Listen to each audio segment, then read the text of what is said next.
Bangladesh that could have bearings on Bharat. CNN News 18 has learned that Muhammad Yunus has set his sights on securing long-term power through a series of strategies. Muhammad Yunus, long known for his work with the Grameen Bank, which has lifted millions from poverty through microloans, is now allegedly using his political influence in a much darker way, bent on consolidating power for himself. So this interim advisor wants or seeking a more permanent position for himself regardless of the consequences. And according to reports, Muhammad Yunus is believed to be seeking to delay the next national elections in Bangladesh, a move that would prevent the democratic process from taking its natural course, allow him to retain control over the country's government for a prolonged period, and somewhere also strengthen the martial forces and the Islamist forces in Bangladesh further to try and wrest power and control and run proceedings right under his nose. Now, according to a blueprint accessed exclusively by CNN News 18, Muhammad Yunus has been maintaining that he doesn't want the elections anytime soon, but has indirectly stated that he is focused on reforms and tackling corruption in Bangladesh. In an exclusive input shared by CNN News 18's senior editor, Investigative Affairs and Internal Affairs, Manoj Kumar Gupta, Muhammad Yunus is allegedly seeking to delay the upcoming national elections to secure an extended grip on power. Now, in a move designed to further his hold on power, Muhammad Yunus is allegedly leveraging student groups and the Jamat-e-Islami, the political party, to front his agenda. Reports suggest that Yunus is attempting to form a King's Party using student organizations. King's Party with students to ensure that Muhammad Yunus remains in power, splits the opposition vote.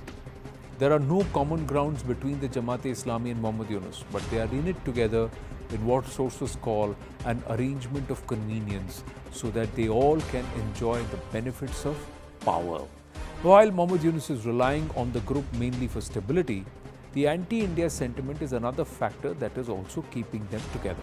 He's also increasing the proximity to all enemies of Bharat, including Pakistan, because for long, Bharat invested only in Sheikh Hasina. Intelligence sources further reveal that the ties with Pakistan and harboring anti-India sentiment will open fresh doors for an Islamist agenda and will also make Jamat-e-Islami comfortable with Muhammad Yunus. To spread fear, the list of 150 influential individuals accused of corruption and money laundering has also been released, with 79 of them under probe for money laundering. Muhammad Yunus has also been accused of restricting opposition activities, including limiting their ability to hold public rallies and protest, to clearly stymie and stifle the Awami League. Media censorship is another tool that is being used to restrict coverage of opposition activities and criticism of the government. So it's quasi an emergency-like situation in Bangladesh. Sources also reveal how Muhammad Yunus is also allegedly using Western political and financial leverage. Some shady outfits, dubious outfits if we may say, entities which are linked to a Western deep state that believes in unstabling or trying to render weakened democracies and entities to further its own particular agenda, especially American interests, to secure its prolonged control over the Bangladesh government. Muhammad Yunus has been engaging in international lobbying efforts too. He's seeking support from Western nations, potentially using this support to legitimize his extended stay in power. Sources further claim that Muhammad Yunus wanted to come back to Bangladesh and run the government in 2007, but the plan never materialized. In 2011, the then United States Secretary of State Hillary Clinton was sent to Dhaka to meet Sheikh Hasina to push her to accommodate Muhammad Yunus. Hillary Clinton wanted to convince Sheikh Hasina to accommodate Muhammad Yunus. Clinton was accused of using her position as US Secretary of State to secure over $13 million in grants, contracts and loans for Muhammad Yunus despite his removal from the Grameen Bank in 2011. During the visit, she had told Sheikh Hasina that the World Bank might withdraw a previously approved $1.2 billion loan for the Padma Bridge project if Muhammad Yunus was not accommodated. Startling revelations. And Muhammad Yunus's ties to the Clinton Foundation, and some of the other deep state entities who worked erstwhile even in the Biden administration were active and are active across the world even today, is now being questioned. Meanwhile, in a startling statement, Mike Benz, a former US State Department official, revealed how the United States orchestrated the fall of the Sheikh Hasina government in Bangladesh. Perhaps the most explosive allegation, Benz claimed that US aid, the US government's primary foreign aid agency, funded efforts to promote regime change in Bangladesh. Listen in. Let's just say it really is vital to U.S. national interests to build that military base in Bangladesh to counter Chinese influence, and the Bangladeshi prime minister doesn't want to do it. In 2019, 2020, after they got walloped trying to back the Bangladeshi National Party in the recent past election, was a plan to destabilize Bangladesh politics. That's a direct quote, destabilize Bangladesh politics. They turned around and they took U.S. taxpayer funds.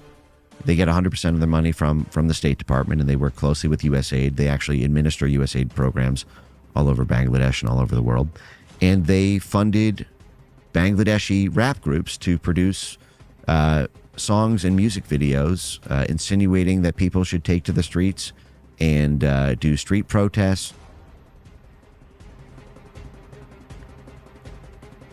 Well, clearly this is a situation that has further aggravated the situation, and many questions are being asked on what the actual role of the US state, the US deep state, and entities close to the erstwhile administration have played in trying to further the fall of democracy and the ouster of Sheikh Hasina in Bangladesh. Now, there have been many issues that have been raised around this, and Muhammad Yunus and his intent. These are some of the points that our Security Affairs editor Manoj Kumar Gupta has raised, that Muhammad Yunus intends to delay the election, so delay the democratic process, the core basis of which was perhaps the root cause where they claimed that Sheikh Hasina was running it in a dictatorial fashion and she had stifled all opposition voices. The entire student movement now, if you listen to and go by what Mike Benz had to say, and also other reports that are coming through, and Muhammad Yunus himself has credited the US for this entire student movement, and he had come out and said how this entire student movement was created in the first place, made to look organic, but clearly it was not.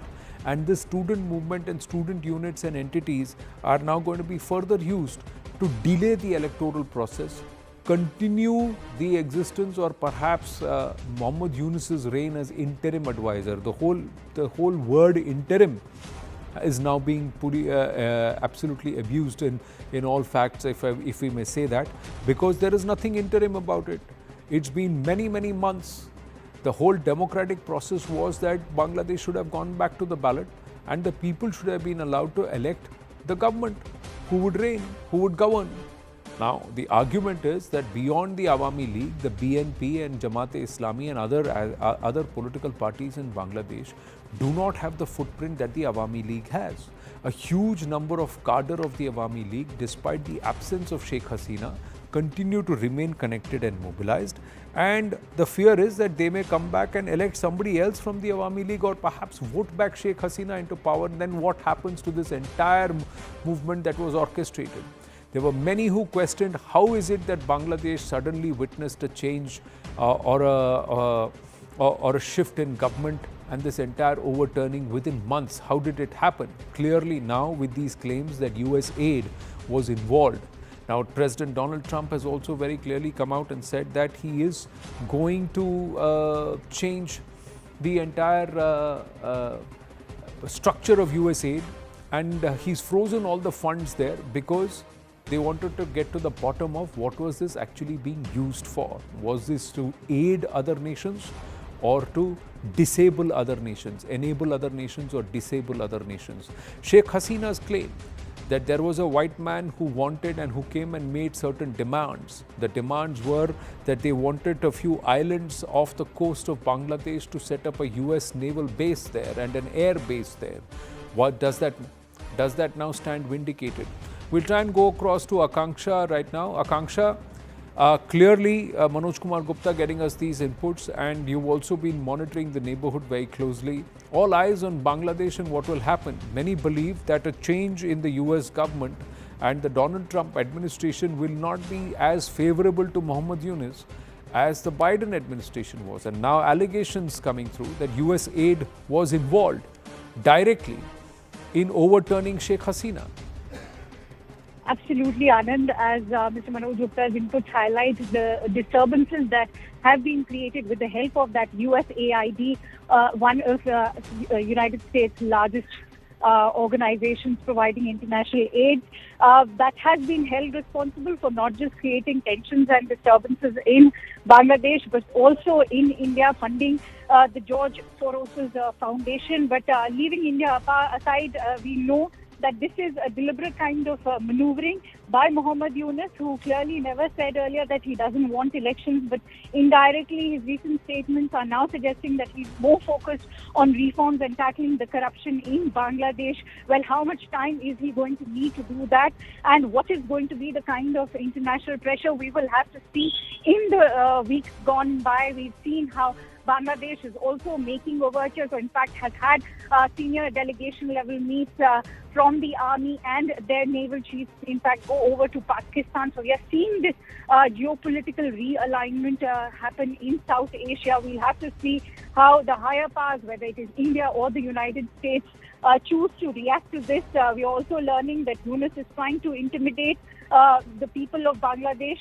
He's mentioned that a list of 150 influential individuals who've been accused of corruption and money laundering are in the list, and 79 are currently under probe. These, of course, are people belonging from the Awami League and the previous Sheikh Hasina regime. On the other hand, we are also learning that there's a rift increasing between BNP and Muhammad Yunus. BNP, of course, would want an early election. And we all know that Awami League is out of the game, so BNP is now desperate to come back after 18 years. Yunus is, of course, trying to form a King's Party with students so that they remain in power for very long, and this could potentially split the opposition vote. Remember, Anand, they are also trying to use these students to create further chaos. There's also a bulldozing of power, which we've already seen in the riots that have happened in the months that have gone by last year.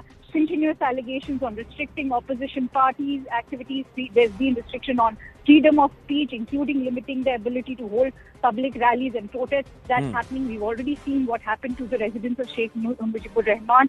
This only when Sheikh Hasina chose to, in fact, speak out. So clearly, it's not a very good time for Bangladesh. Well, General A.K. Sivach is also with us. Akanksha, thank you for your inputs. General Sivach, your thoughts on what is being tried to orchestrate there, or what Muhammad Yunus is up to? Is there going to be any way to ensure that the process of democracy is back on track in Bangladesh? Because this is not democratic. The army will only get stronger. You will have a quasi-martial rule. The Islamists will get stronger. Already we are seeing the army chief of Pakistan in Bangladesh, in Dhaka, and then you had the counterpart from senior member of the Bangladesh forces in Islamabad. Something's brewing which is not healthy for Bharat. General Sivach, can you hear me?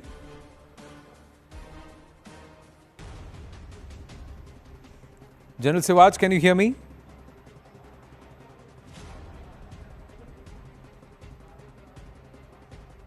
Well, we'll try and connect with General A.K. Sivach in just a bit.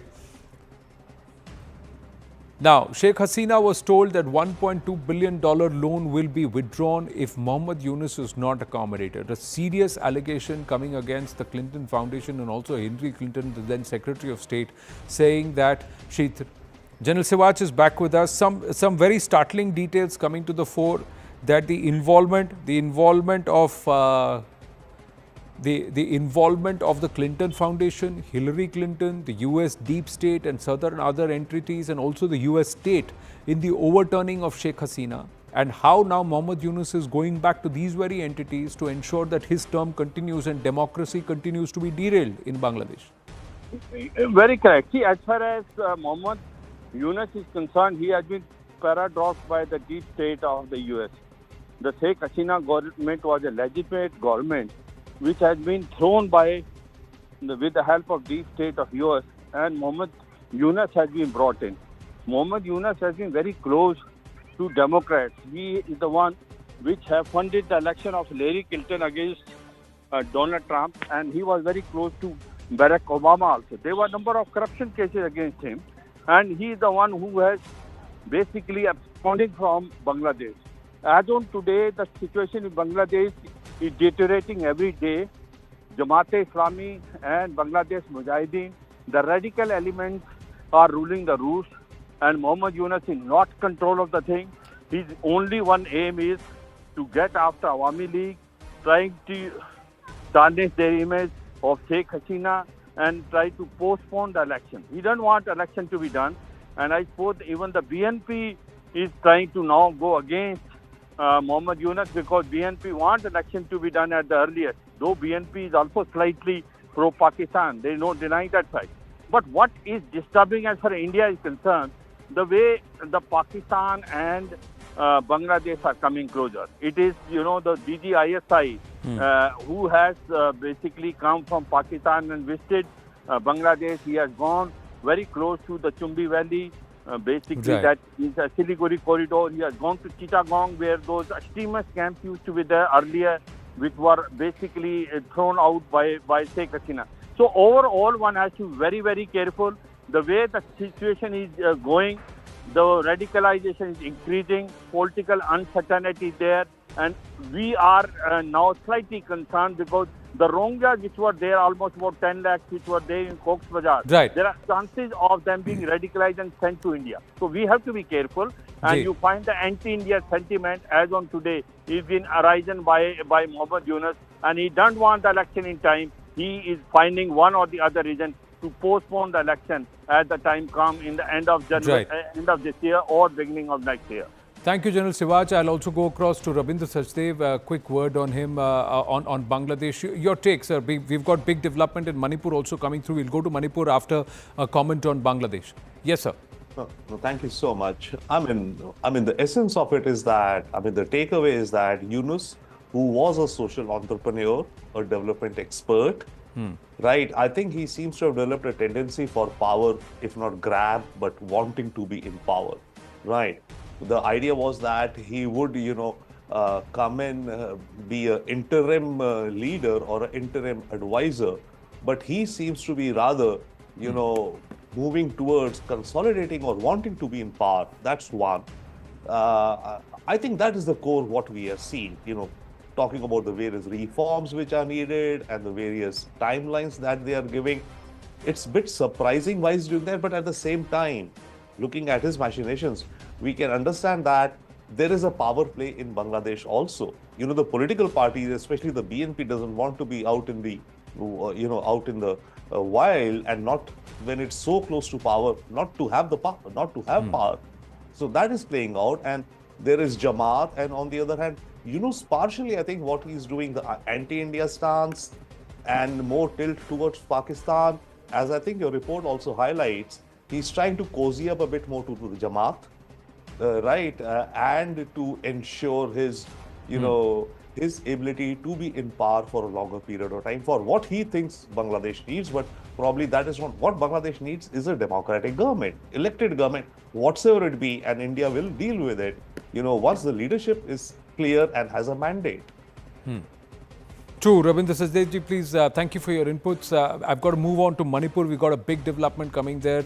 We'll be happy to hear your thoughts if you're willing to speak on Manipur too.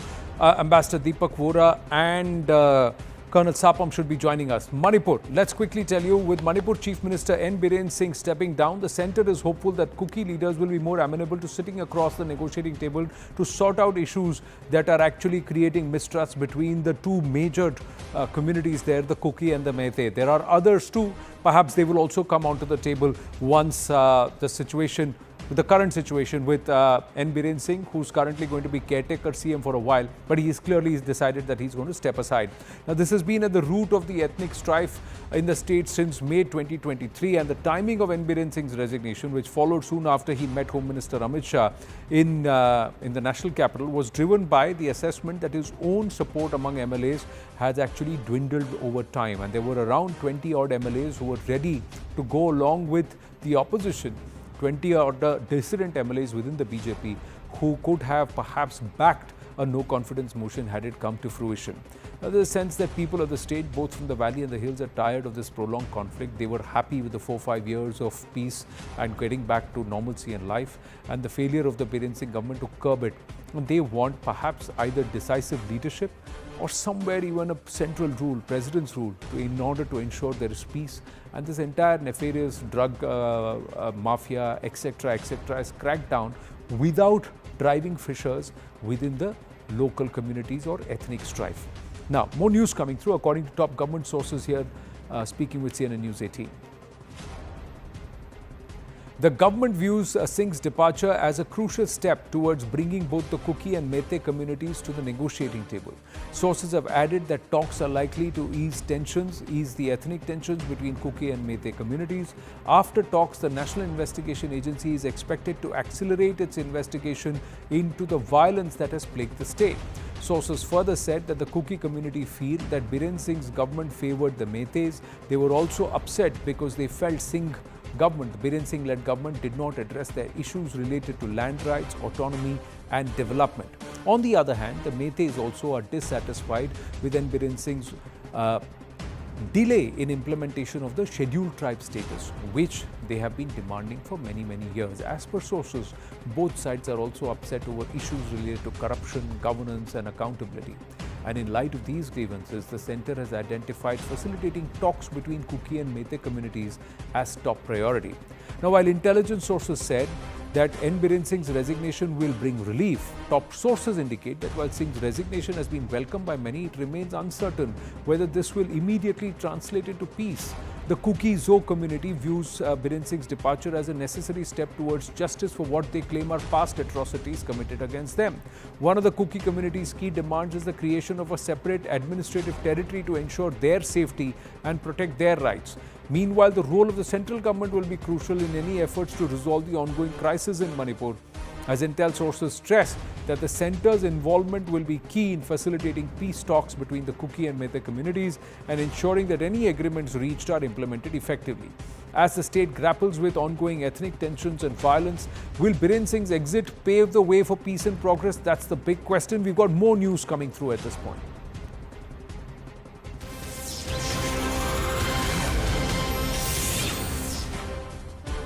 Top sources have revealed that N. Biren Singh will continue as caretaker CM. Meanwhile, options are being explored to form a government with a new CM. Sources also reveal that it can be a combination of new alliance partners, including JDU and NPP, to form the government.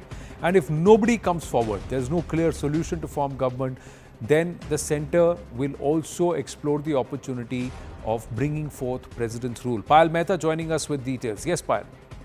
You know, Anand, the centre is looking at all the options right now, given the fact that this is a violence-ridden state. They want to watch over at least the next 1 week or so to see how the situation pans out, whether anybody comes forth, with a consensus candidate to form the government. In that case, they'll be more than happy to have a proper government in place. But as of now, the assembly is not in a suspended animation. It's basically sine die because the assembly assembly session, which was supposed to be called today, Anand, has been called off because there's no government in place. Of Manipur government is currently a caretaker government. Having said that, the centre also wants to explore the other opportunities because, if you have to impose president rule, that has to get approval of the Union Cabinet. Prime Minister Narendra Modi is not available for at least the next 7 days' time. So that is something which cannot really happen. And once that really happens, once the cabinet gives it approval, then within the next 2 months you have to get the parliament to approve it. So which clearly means that once the prime minister is back, possibly by sometime next week, this can also be explored so that at least parliament, when it meets again in March, can actually give its approval. It has to be renewed by every 6 months, is what we're given to understand, and cannot extend a term of 3 years. That is actually a possible situation given the fact that Manipur goes into election in 2027. So within a week's time, we'll know the situation as far as Manipur is concerned. Right. Consensus is going to be extremely important as it is in Sambit Patra stays camped there in Manipur. Anand. Well, thank you for your inputs, Payal. Ambassador Deepak Vora and Colonel Shantikumar Sapam also with us. Namaste, Jai Hind, Jai Bharat, gentlemen. Thank you for joining us on short notice. This is just a sudden development. Ambassador Deepak Vora, will President's rule solve matters? Manipur, Thank you very critical. much. Thank you very much. Always a privilege, sir, to be on your channel. By the way, I learned a lot from you. I'm not exaggerating. Please acknowledge the compliment that I'm paying. You're brilliant. Now, let me just put it to you like this. I've been there several times. And by the way, the scarf I'm wearing is a Hamar scarf from Manipur. I was doing the bamboo dance. They taught me that bamboo dance. I did it. I recognize that to be from the northeast. But yes, please sir. complete. Ji. I was doing the bamboo dance. I did it pretty well. And so they presented me with it. The basic issue, one is the constitutional and political issues involved. That ye hona chahiye, wo hona chahiye, ye chala jaye, wo chala jaye, etc., etc. What is the basic issue? Basic issue is a lack of trust. There are two things as far as I understand, and I've been there dozens of times.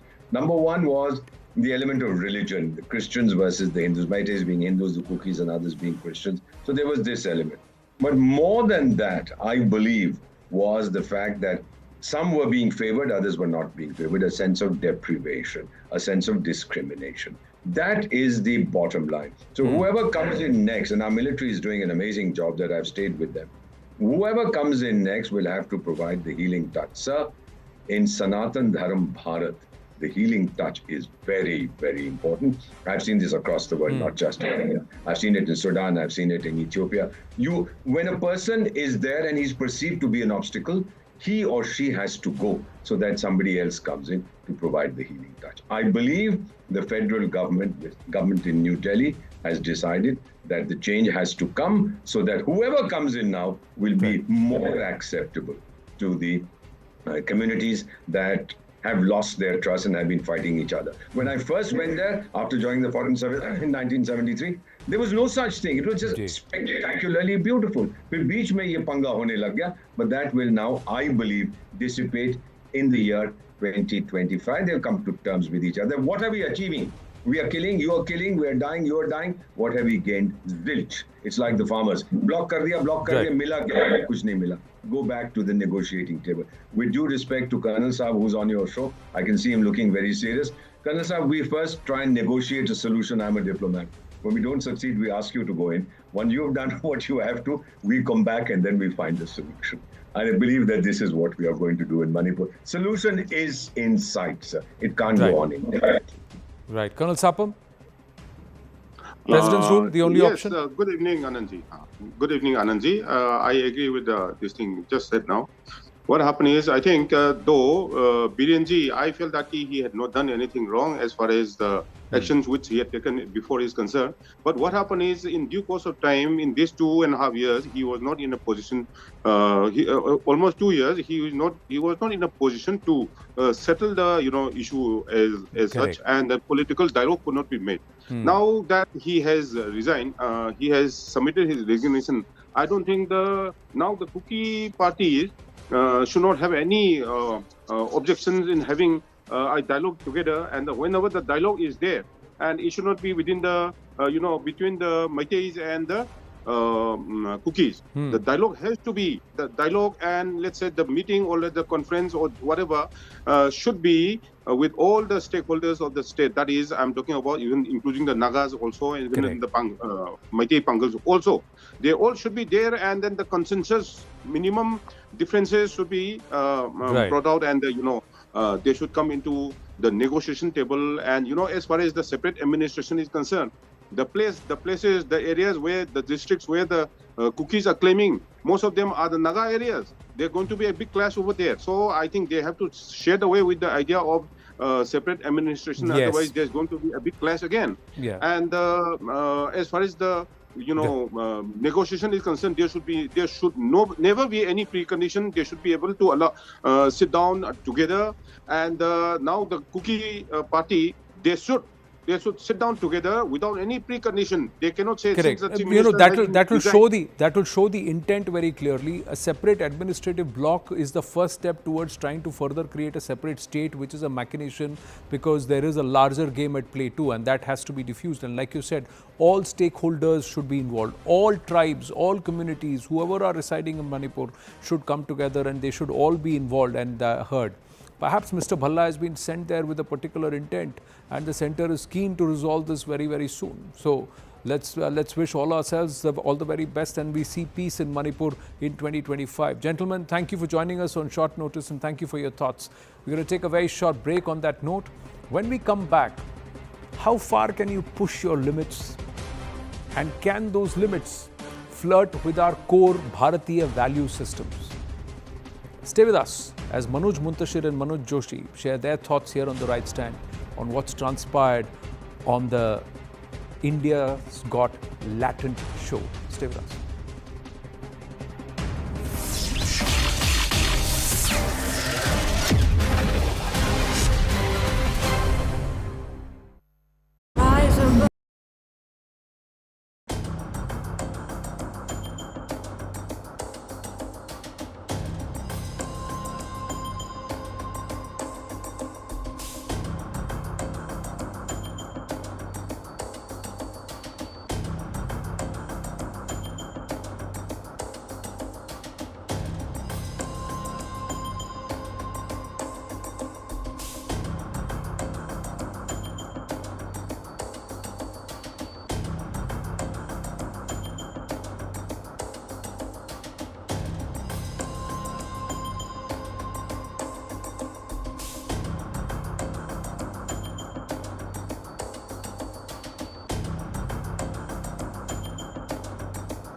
Joining us now is senior actor, performer, and also social commentator Manoj Joshi. Manoj Joshi ji, namaste. Thank you for your time. My first question to you, जो आपने सुना है, what's happened with Ranveer Allahbadia and Samay Raina, what's your reaction?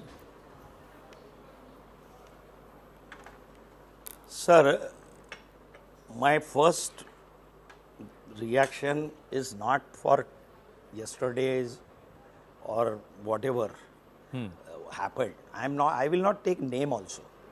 But point is that this kind of perversion, they are penetrating in youngsters' mind.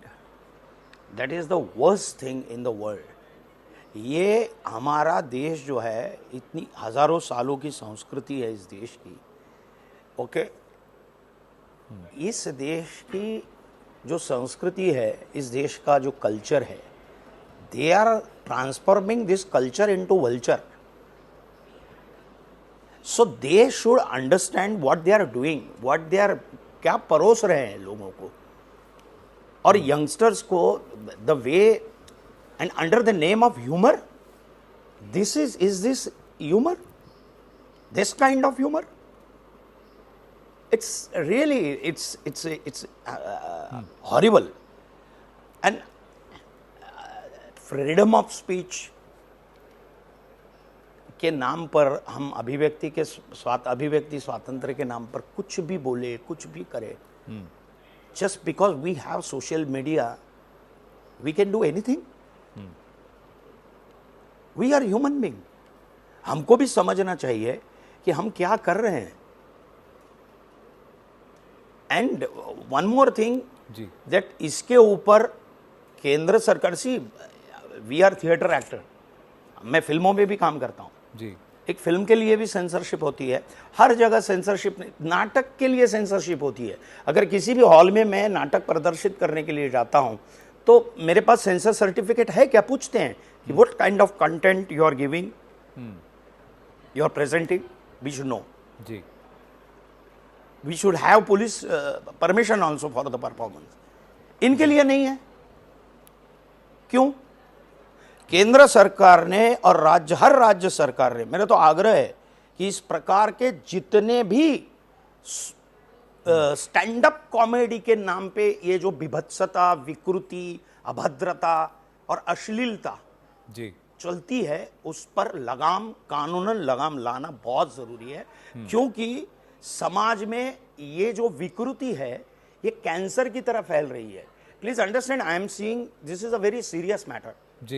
It's not that each and every person will become a Bhagavan. No, but we are human being. We are not an animal. जी sir, कौवा भी है ना, कौवा, एक कौवा होता है ना, क्रो. जी, आप किसी भी क्रो को लोगों के सामने इंटरकोर्स करते नहीं देखेंगे. वो कौवा है, पक्षी है. My point is that कुछ प्राणी हैं जो इस प्रकार, उनको कुछ नहीं लगता. हम मनुष्य, हमको दिमाग दिया है ईश्वर ने यार. So what we are giving. जी, आप ये कह रहे हैं कि एक वैल्यू सिस्टम्स होता है, एक बाउंड्री है जिसको फॉलो करना. one more thing, जिसको फॉलो करना. Social media, sir, social media is for us. We are not for social media. सही बात. सोशल मीडिया बहुत अच्छा है, बट सोशल मीडिया मारक भी है. तो इस प्रकार का कंटेंट देके माँ बाप को भी बहुत आज सावधान होने की आवश्यकता है.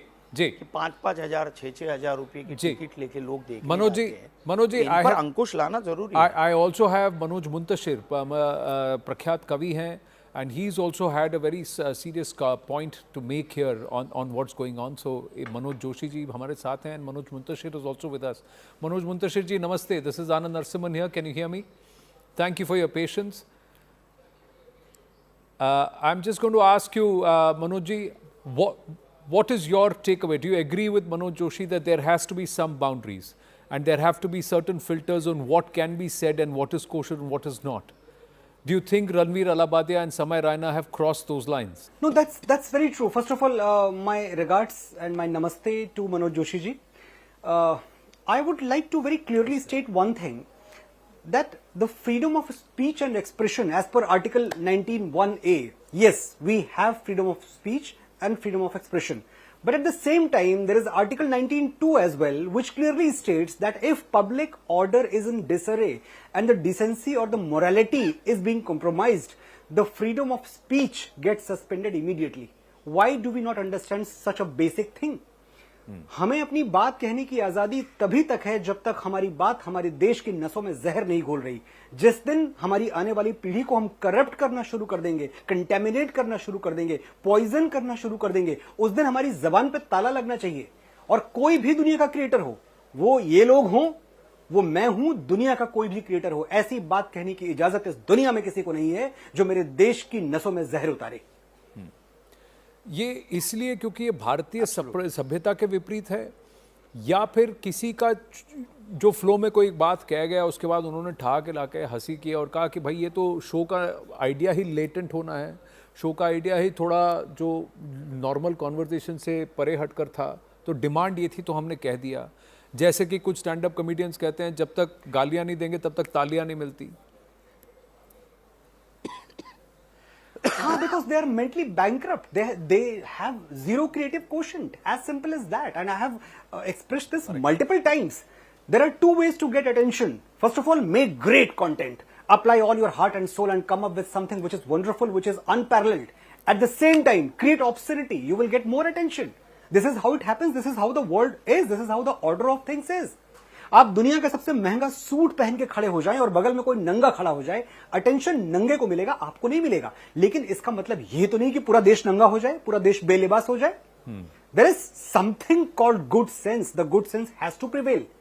And these people, my goodness, if they are not stopped right now, I do not know where are we heading to and to what extent we are going to fall.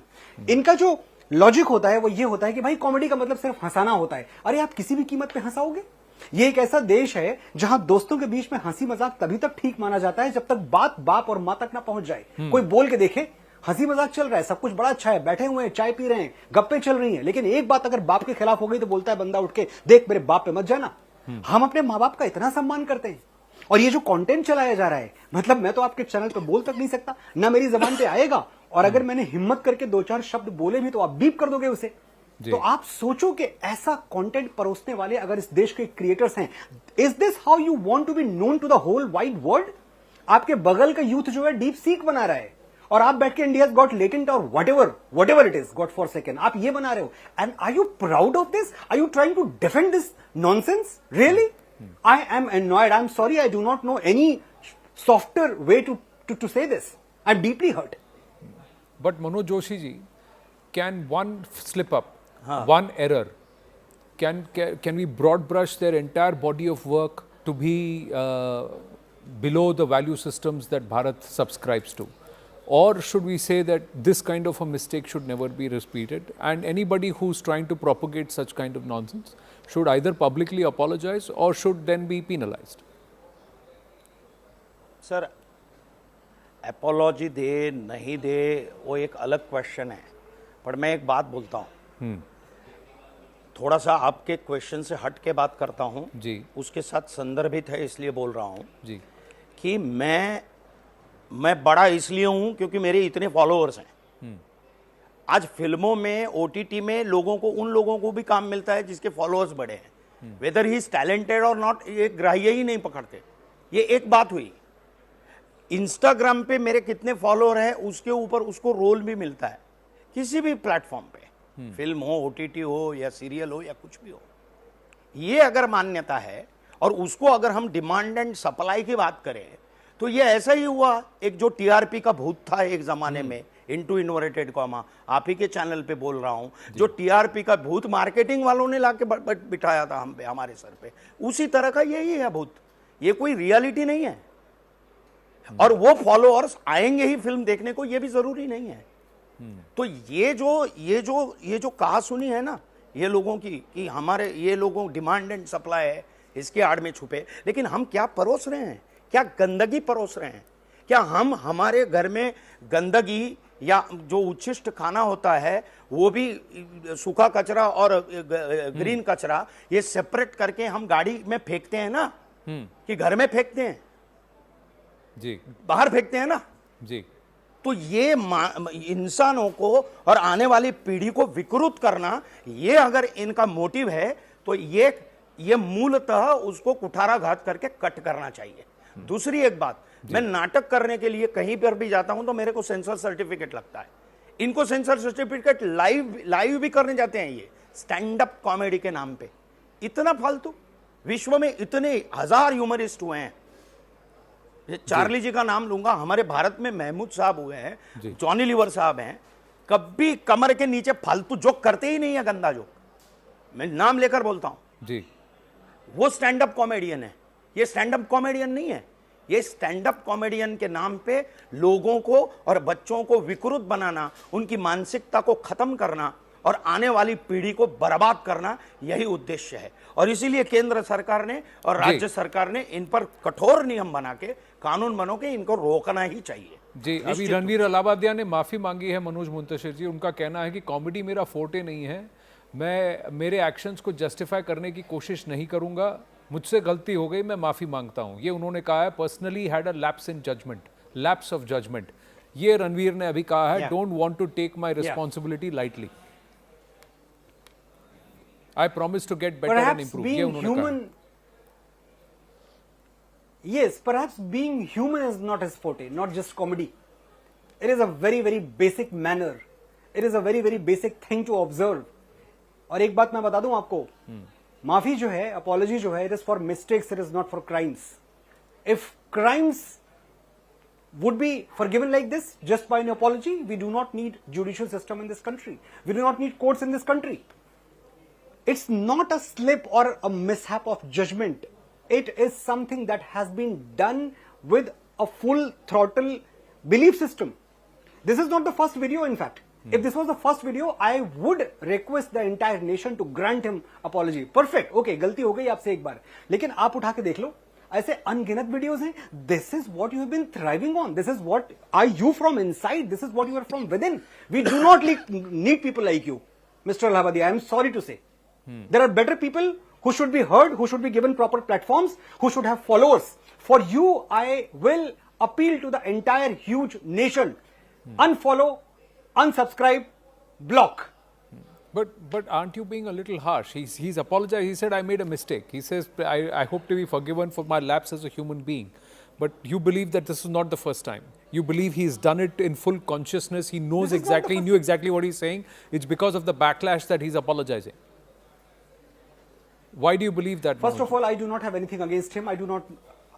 First of all, I do not have anything against that man. I have never met him. We have never worked together. I have been watching his videos and I have been thoroughly enjoying them. Up to a certain time, I totally enjoyed them. There was spirituality, there was some kind of knowledge in them, and I absolutely loved it. But at the same time, when you unearth the real Mr. Allahbadia, that is problematic for me and that should be problematic for everyone in this country. Because this is what you are real. जब आपको चोट लगती है ना, आप चलते चलते पैर में ठोकर लग जाए, ठोकर लगने के बाद जो पहला शब्द, पहला एक्सप्रेशन आपका होता है, वही आपकी भाषा है, बाकी सब ढकोसला या आडंबर है। ये जो इमीडिएट रिएक्शन है आपका, एक सिचुएशन में आपको डाला गया, क्या इस सिचुएशन में मनोज जोशी जी को डाल दिया जाता, वो भी ऐसे रिएक्ट करते? क्या इस सिचुएशन में मुझे डाल दिया जाता? क्या इस सिचुएशन में, चलिए मैं कॉमेडियंस की बात करता हूं, बहुत बात हो रही है ना कि भाई स्टैंड अप कॉमेडी ये वो, ये लोग कहीं आसपास नहीं पहुंचते हैं उस कॉमेडी के, उस ह्यूमर के जो इस देश को जसपाल भट्टी ने दिया, वो कॉमेडी जो इस देश को सुरेंद्र शर्मा ने दी, जो सैटायर हरिशंकर परसाई ने दिया, शरद जोशी ने दिया, जो अभी थोड़े दिनों पहले तक फैमिली कॉमेडी राजू श्रीवास्तव ने दी, ये उसके आसपास नहीं है भाई। तो जब वो लोग हंसा सकते हैं और जब ये कहते हैं कि भाई ठीक है कॉमेडी में कोई नॉलेज नहीं होता, ज्ञान नहीं होता, it's just pure comedy, really I have laughed my lungs out watching Munna Bhai MBBS and I learn 20 things. I play that film to my children. I just make it a point कि वो picture देखें और कुछ सीखें उससे, खूब हंसते हैं और सीखते हैं। हमने 3 इडियट्स देखी, खूब हंसे सीखे। हमने ऋषिकेश मुखर्जी की फिल्में इसी देश में देखी हैं, खूब हंसा है और खूब सीखा है। कहां आप ये सब बातें कर रहे हो? इस कंट्री में कॉमेडी का स्तर बहुत गहरा रहा है। And when we were growing up, हम तो रामायण देखते थे टीवी पे, 89 की बात है जी, रामानंद सागर जी की रामायण, और हनुमान जी जो कुछ करते थे वो हमें खूब हंसाता था, लेकिन साथ में सीखने को भी मिलता था कि पराक्रम के साथ, पौरुष के साथ मर्यादा जरूरी है। ये कॉमेडी हमने देखी है। जब हम बड़े हो रहे थे, हमारे हीरोज जो हमें दिए गए, हमारे हाथ में एक किताब लाके पकड़ाई गई कि देखो ये स्वामी विवेकानंद हैं, he is your youth icon, you should learn from him. I learn from the right people and that is the reason whatever I am good और bad, I am. But if you learn from the wrong people, if you learn from these buffoons, then भगवान ही मालिक है आपका. Please बंद करिए. Do you agree, Manoj Joshi ji, जब मनोज मुंतशिर ये कहते हैं कि जब ठोकर लगती है जो पहली जबान मुंह से जो आता है, that is a real you. तो एक परसेप्शन, पब्लिक परसेप्शन बांधने के लिए आपने अपने आप को किया वो आडंबर है. जो असली पुरुष है, असली व्यक्ति है, वो ऐसे कार्यक्रमों में, ऐसे मंच पर सामने निकल के आता है कि आप असल में कौन है. तो इसलिए ये माफी के लायक नहीं, इनको पनिश करना चाहिए. नहीं सर, मैं व्यक्तिगत जाऊंगा ही नहीं जी. ये जो भी आदमी है मैं तो जानता भी नहीं हूं, लेकिन मैं एक बात बताता हूं कि ये वैचारिक मर्डर है लोगों का, मैं ऐसा बोलूंगा. इसीलिए ये मैं क्या करूंगा, मुझे पश्चाताप हुआ है, ठीक है, हमारे संस्कृति में पश्चाताप को वो एक स्थान है जी. लेकिन मनोज मुंतशिर जी, मैं आपकी बात से बिल्कुल सहमत हूं. जिन लोगों के आपने नाम लिए, शरद जोशी साहब, और वो तो बहुत स्तरीय लोग हैं, बहुत ही उच्च कक्षा के लोग हैं.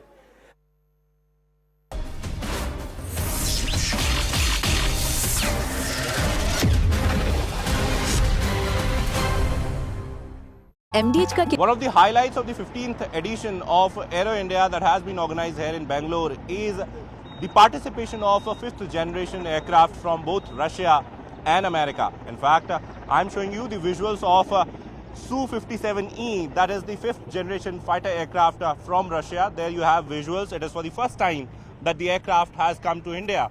And we have seen the pitch where Russia has in fact proposed a deal to purchase the aircraft from Russia, where they have in fact said that they are going to help India in jointly produce the aircrafts here in India. I'm showing you these visuals where this is for the very first time when this war-tested 5th generation aircraft has come to India.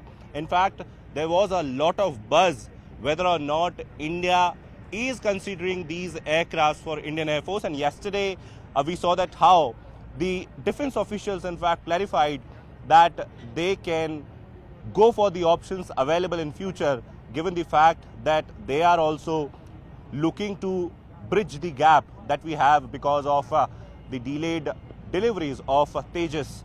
In fact, these are the visuals. Once again, if I can show you the visuals. In fact, Pramod Saklani is giving you these shots where you are seeing the 5th generation fighter aircraft from Russia that has got the maximum takeoff weight of 34,000 kgs.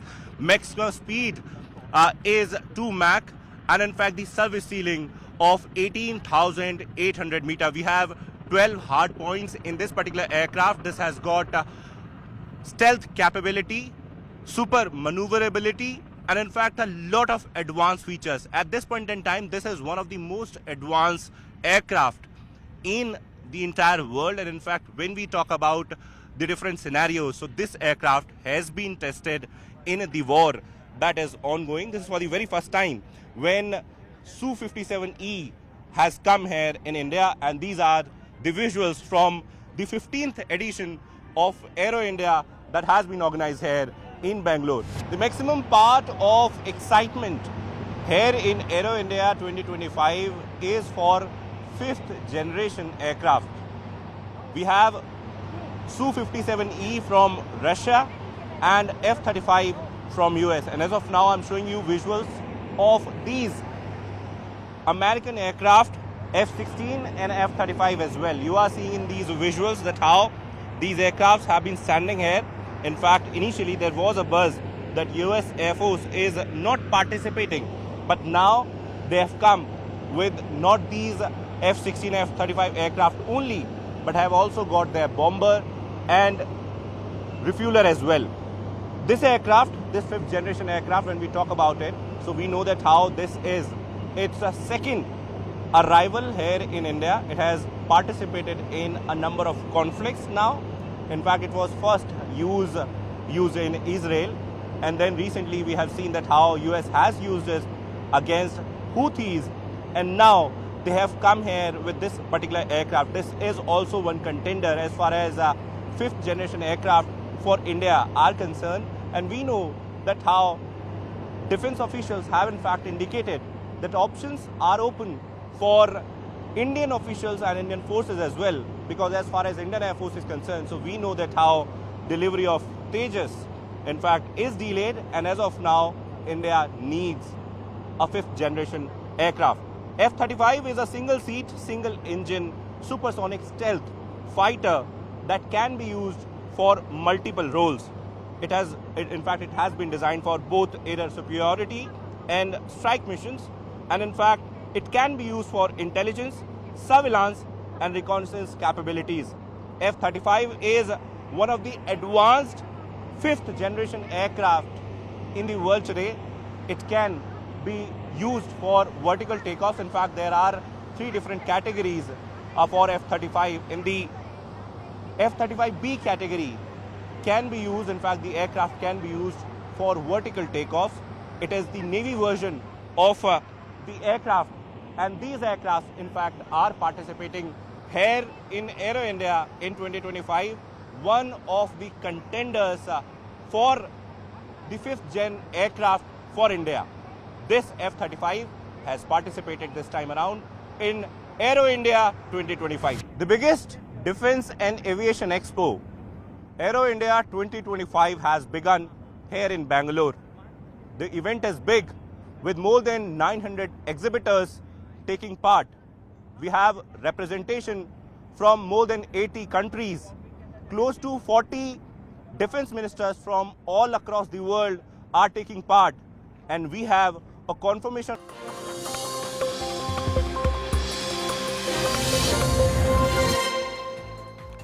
Good evening, you're watching Brass Tacks with me, Zakir Jacob. YouTuber and podcaster Ranveer Allahbadia is in serious trouble after his sexually explicit and some would say downright crass comments on the comedy show India's Got Latent. Those comments went viral. It seemed to have offended one too many people. There are multiple complaints against him in Mumbai, where the show's episode was shot.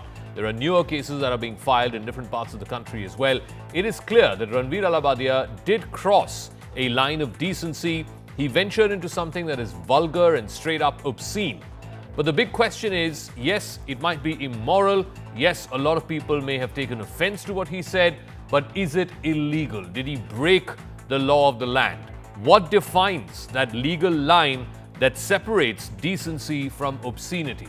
At the end of the day, yes, there is a lot of outrage on television, on Twitter, but once this storm passes, what will be the future of such content regulation on platforms like YouTube? Right now, YouTube continues to host this set portions of the show, which seems to have offended a lot of people.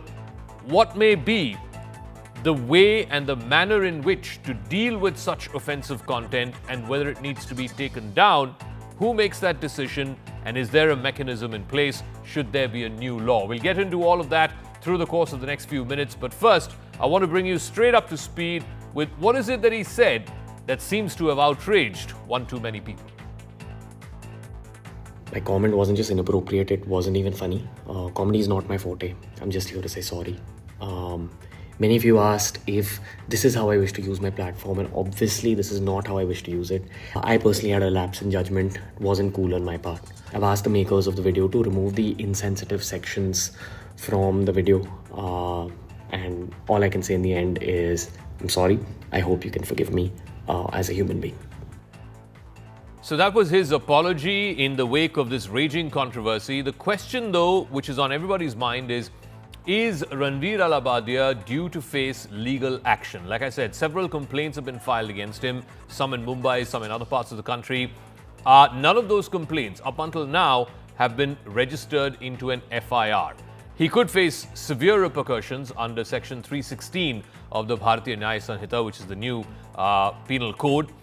This is for obscene acts in public. This, if you were to be charged with this, then that would be imprisonment for up to 3 months, a fine, or both. There's also Section 80 of the BNS, which criminalizes words, gestures, or even acts which are intended to insult the modesty of a woman.